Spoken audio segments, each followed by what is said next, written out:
오늘 본문 말씀은 예수님이 갈릴리 가나에서 행하신 물로 포도주가 되게 하신 기적의 사건입니다. 예수님의 생애 중 첫 번째 기적의 말씀입니다. 예수님은 유다 지방에서 가나 혼인잔치 집까지 오시는데 당시에 교통수단이 없었기 때문에 3일 동안 여행을 해야 갈 수 있는 길이었다고 합니다. 그런데 가나 혼인잔치에 초청을 받게 된 동기라면 예수님 외가의 친척이 아닌가 생각합니다.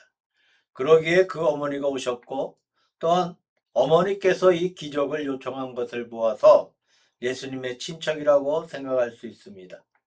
하여튼 어머니의 요청 때문에 예수님은 하인들에게 물을 돌 항아리에 채우게 하시고 다시 떠다 연회석에 떠다 주라고 하셨고 그대로 행하니 참 좋은 포도주가 되었다고 하였습니다. 이와 같은 기적을 통해 주님이 주시고자 하시는 교훈을 생각해 보려고 합니다. 첫 번째로 우리 주님께서는 기독교의 특색을 전하시고자 하는 뜻이 있었습니다. 우리 기독교는 상식적이고 철학적인 종교가 아닙니다. 기독교만이 가지고 있는 특색이 있어요. 다른 종교에서 모방할 수도 없는 기적이 나타나고 주님의 인도하심이 있는 종교입니다. 그 특색을 성경 말씀을 보게 되면 첫째, 기독교는 사랑의 종교라고 합니다. 누가복음 15장 20절. 우리가 사랑한 것이 아니고 하나님이 우리를 사랑하시는 종교입니다. 요한일서 4장 10절. 두 번째로 용서하는 종교. 누가복음 15장 22절. 원수, 핍박, 욕하는 사람도 용서하라고 우리 주님은 교훈하셨습니다. 세 번째로 화해의 종교입니다. 주님은 우리의 화평이시며 막힌 담을 걸어 뜯어 하나로 만드셨습니다. 네 번째로 하늘의 종교예요. 하늘에서 내려온 자, 곧 인자 외에는 하늘에 올라간 자가 없느니라. 요한복음 3장 13절 말씀. 모세가 광야에서 뱀을 든 것 같이 인자도 들려야 하리니. 다섯 번째로 하나님의 종교입니다. 요한일서 1장 14절. 피의 종교입니다. 요한복음 19장 34절. 군인이 찌르니 물과 피가 나오더라. 일곱 번째로 빈무덤의 종교예요. 마태복음 27장 6절. 여덟 번째로 부활의 종교입니다. 마가복음 16장 6절. 아홉 번째로 인간 구원을 위한 유일한 종교입니다. 다른 이로서는 구원을 받을 수 없나니 천하 사람 중에 구원을 받을 만한 다른 이름을 우리에게 주신 일이 없음이라 하였더라. 사도행전 4장 12절 말씀. 열 번째로 십자가의 종교입니다. 고린도전서 1장 18절 말씀. 섬기는 종교입니다. 또한 대속의 종교입니다. 마태복음 20장 28절. 열세 번째로 풍성한 종교. 요한복음 10장 10절 말씀. 14번째로 변화의 종교입니다. 고린도후서 5장 17절 말씀. 우리 기독교는 이와 같이 특별한 예가 있는 종교입니다. 두 번째로 예수님이 없는 인간사회는 부족한 것밖에 없다는 거예요. 이 가나안 혼인집에 예수님이 안 계셨더라면 음식이 부족한 쓸쓸한 잔치가 되었을 것입니다. 첫째로 마리아는 예수님이 자기 집에 안 계셔서 자기 오라비 나사로가 죽었다고 한탄했습니다. 예수님이 안 계시면 우리들의 생명도 연장할 수가 없는 것입니다. 두 번째로 예수님이 안 계신 베드로의 어장에 밤이 새도록 한 마리의 고기도 잡지 못하고 시리에 빠져 있었지만 예수님이 오시니 많은 고기를 잡았습니다. 세 번째로 예수님을 찾기 전에는 12년간의 혈루증으로 고생하고 재물도 많이 허비했습니다. 그러나 주님을 찾아 만난 후에는 병을 고쳤어요. 이와 같은 기적은 많이 있습니다. 다만 우리가 알 것은 예수님이 안 계시면 모든 문제가 해결이 안 되고 주님이 계실 때만이 기적이 일어나는 동시에 모든 문제가 다 해결되는 것입니다. 세 번째로 예수님을 초대하여 모셔야 한다는 뜻입니다. 이 혼인집에 맹물이 변하여 나중에 더 좋아진 것은 예수님을 초대했기 때문입니다. 많은 사람을 초대하여 대접하는 가정은 대견스럽고 장한 가정입니다. 그 중에서 예수님을 대접하고 영접했으니 복을 받을 수밖에 없습니다. 열왕기상 17장 7절에서 24절에 보게 되면 사르밧 과부는 선지자 엘리야를 접대하고 양식이 끊어지지 아니하는 축복을 받았는데 예수님을 대접한 가정에 무엇이 부족하겠습니까? 마태복음 9장 15절 말씀에 예수님께서 이르시되 혼인집 손님들이 신랑과 함께 있는 동안에 슬퍼할 수 있느냐고 하셨습니다. 예수님은 신랑, 우리들은 예수님의 신부입니다. 인생의 가장 큰 행복은 혼인집에 있다고 하는데 혼인집에는 슬픔과 불행이 없어요. 예수님과 같이 사는 생활이 바로 이러한 것인데 어찌 슬퍼하고 근심하고 금식할 수 있느냐고 하셨습니다. 포도주가 모자라서 기적을 베푸시는 것은 자연스러운 일이라고 생각할 수 있습니다. 네 번째로 기독교는 변화의 역사가 있습니다. 맹물이 변하여 맛 좋은 포도주로 변한 것입니다. 고기 잡던 어부가 사람 낳는 대사도로 변하였습니다. 방탕하던 대음녀가 예수님을 소개하는 전도자로 변하였습니다. 귀신 들렸던 여인이 예수님의 수종드는 자로, 예수님을 모른다고 부인했던 제자가 담대한 순교자로 변화되었습니다. 전에는 무익했던 자가 이제는 유익한 자가 되었습니다. 영생에 대해 묻던 자가 예수님의 장례 위원으로 변화되었습니다. 수감 중에 있던 사도들을 지키던 간수는 변하여 가족까지 구원받게 되었습니다. 종이 사랑받는 형제로 변하였습니다. 빌레몬서 1장 16절 말씀. 예수님을 박해하던 사도 바울은 대사도로 변하였습니다. 사도행전 9장 1절에서 11절 말씀.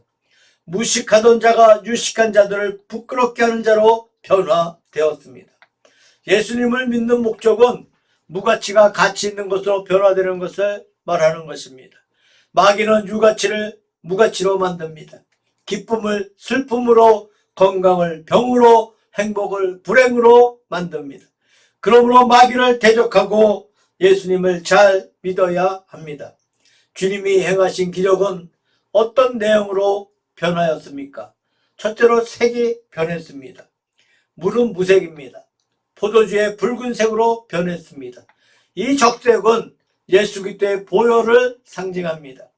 우리 주님은 나의 흘린 피라고 하시며 마시라고 하셨습니다. 두 번째로 맛이 변했습니다. 물맛은 싱거운데 포도주는 달고 씁쓸합니다.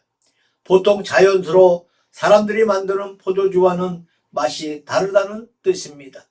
나의 주는 물은 그 속에서 용생하도록 솟아나는 샘물이 되리라고 말씀하셨습니다. 이와 같이 주님이 주시는 포도주도 맛이 달랐습니다. 세 번째로 감정이 변했습니다. 물은 시원하고 맛이 없어요. 포도주는 기쁨과 흥분을 일으킵니다. 저희가 새 술에 취하였다. 사도행전 2장 13절에 말하고 있습니다. 다시 말하면 예수 안에는 새로운 맛이 있다는 것입니다. 네 번째로 용도가 변했습니다.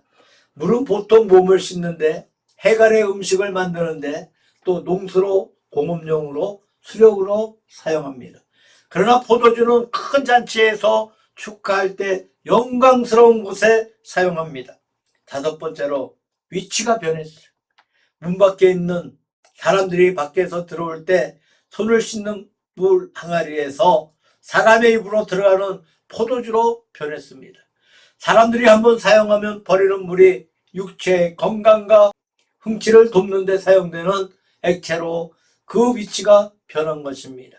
가치가 없는 물이 주님의 영광을 나타내는 위치로 변한 것입니다.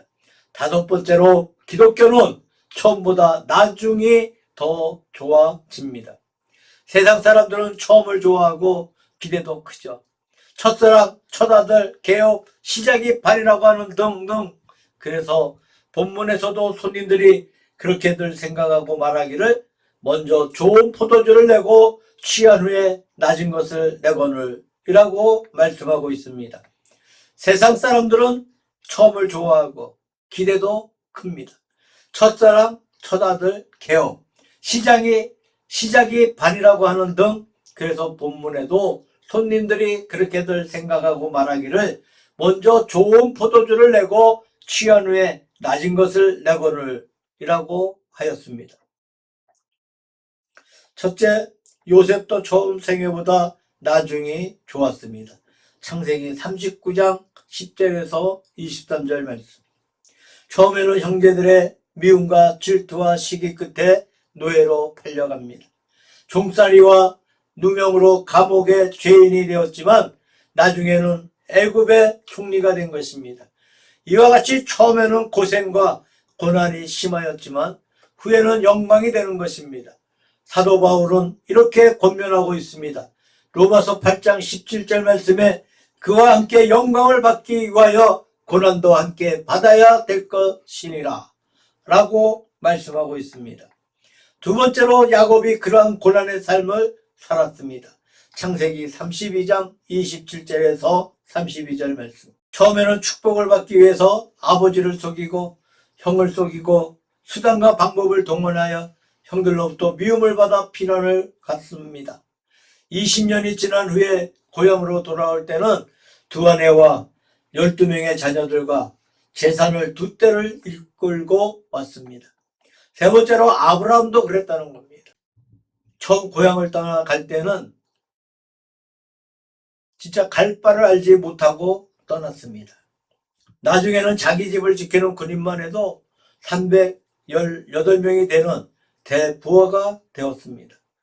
예수 믿은 지 10년, 20년, 30년, 50년 믿었고 아직도 주 안에 있는데 형통하지 못합니까? 만사가 때가 있습니다. 조금만 더 기다리시기를 바랍니다. 주님이 우리의 형편을 잘 아시니 필요한 대로 채워주실 것입니다. 여섯 번째로 예수님은 부모님께 절대 순종하신 점을 보여준 것입니다. 우리 주님은 어머니의 요구에 아직 나의 때가 안 되었다고 하셨지만 그 말씀에 순종하셔서 기적을 베푸셨습니다. 이것은 참으로 부모님께 순종하신 것입니다. 예수님 자신이 부모님께 순종한 것만 아니라 성경 여러 곳에서 부모님을 섬기라고 말씀하셨습니다. 부모를 주 안에서 순종하라. 이것이 약속 있는 첫 계명이라고 마태복음 15장 6절에 말씀하셨고 내 아비의 훈계를 들으며 어미의 법을 떠나지 말고 잠언 1장 7절에서 8절 말씀. 그러므로 자녀들은 부모의 말씀에 순종해야 할 것입니다. 이와 같은 말들이 있습니다. 부모를 사랑하는 사람은 남에게 미움을 받지 아니하고 부모를 공경하는 사람은 남에게 업신여김을 받지 않는다. 소하게 말이죠.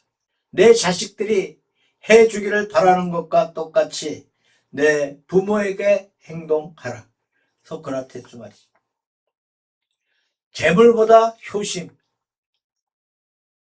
재물보다 효심이 더 중요합니다. 한 유대인이 고대 이스라엘의 마을에 살고 있었습니다.